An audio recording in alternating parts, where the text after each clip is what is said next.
Friends, आज की short analysis में हम डिस्कस करेंगे टाटा पावर स्टॉक के ऊपर। और दोस्तों, आप लोगों को ये जानकारी दे दूं कि एग्जिट पोल के मुताबिक बीजेपी लैंडस्लाइड विक्ट्री के साथ आ रही है। ये कोई न्यूज़ छोटी मोटी न्यूज़ नहीं है और मार्केट ये न्यूज़ को के बवाल मचा देंगी मंडे को। मतलब ऐसा स्टॉक मार्केट बड़ा गैप अप हो सकता है। और दोस्तों, बता दूं कि ये न्यूज़ से बहुत सारे मतलब ऐसी कंपनियां जिसके अंदर देखो पावर वाली सारी सेक्टर्स कंपनियां, अदानी पावर, टाटा पावर्स और बहुत सारे पावर्स की जितनी भी स्टॉक है, ईवी पावर्स, ईवी, फिर विंड एनर्जी से, फिर कंस्ट्रक्शंस टेक्नोलॉजीज़, ये इलेक्ट्रिकल व्हीकल मोटर्स, ये सारे हैं दोस्तों। ये कंपनीज़ के स्टॉक बहुत ज़बरदस्त भागने वाले हैं। सिर्फ मंडे को ही नहीं, आने वाले 5-10 साल इन लोगों का दबदबा रहेगा, क्योंकि आगे चल के भविष्य यही स्टॉक यही सेक्टर के अंदर है। तो दोस्तों, अगर आप टाटा मोटर्स को टाटा पावर्स को बहुत बड़ा गैप अप के साथ ओपन करता हुआ देखें, तो दोस्तों इसके अंदर कुछ ऐसे लेवल अगर वो ब्रेकआउट हुए तो स्टॉक के अंदर बहुत ज़बरदस्त अपसाइड 20 से 25% आने की पूरी संभावना है।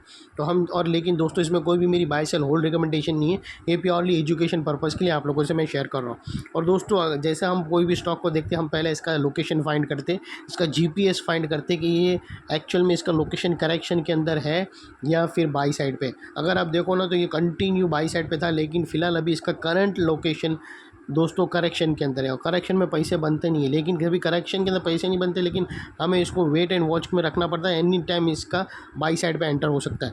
तो वो कब होगा, कैसे होगा और कौन सा ऐसा ब्रेकआउट है जिसकी मैं बात कर रहा हूँ, वो हम डिटेल्स में जानते हैं। तो दोस्तों, अगर आप देखो ना, तो ये एक ऐसी ट्रेंड लाइन थी दोस्तों, जो ये ट्रेंड लाइन ब्रेक होने के बाद स्टॉक के अंदर करेक्शन स्टार्ट हुआ। अगर आप देखो ना दोस्तों, तो स्टॉक जब तक ये ट्रेंड लाइन के ऊपर था, ये इसके जो स्विंग थे वो हायर साइड पे तब्दील होते जा रहे थे। लेकिन जैसे इसने इसको ब्रेक किया, इसके लोअर लोज लगने लगे। और अगर आप देखो ना दोस्तों, तो यहाँ से इलियट की 5 वेव भी सक्सेसफुली कंप्लीट हुई है। ये देखो तो 1 2 3 4 5, अभी ये ए बी और ये सी। अभी दोस्तों इसमें क्या है कि अभी एक ऐसा एरिया है, वो मैं आप लोगों को बता दूं कि अगर स्टॉक के अंदर बहुत बड़ा गैप अप होता है, तो दोस्तों ये मत सोचना कि गैप अप पे कैसा एंट्री करें।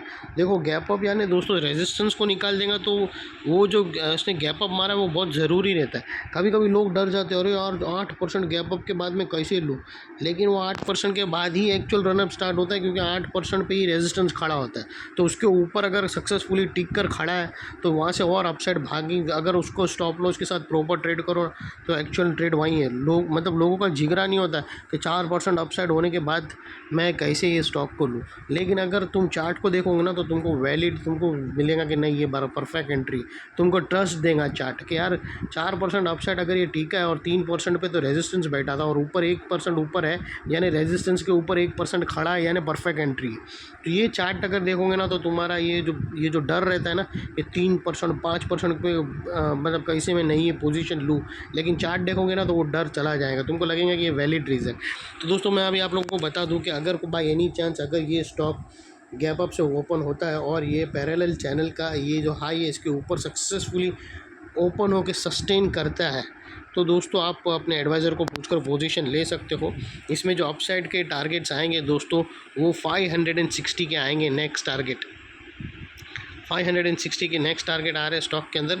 और दोस्तों, इसमें जो अगर समझो गैप अप से ओपन हुआ, तो इसका जो गैप अप का जो लो रहता है ना, जो कैंडल का, वो क्लोजिंग बेसिस पे उसको क्लोज कर दे हुए, तो वो तुम्हारा स्टॉप लॉस रहना चाहिए दोस्तों।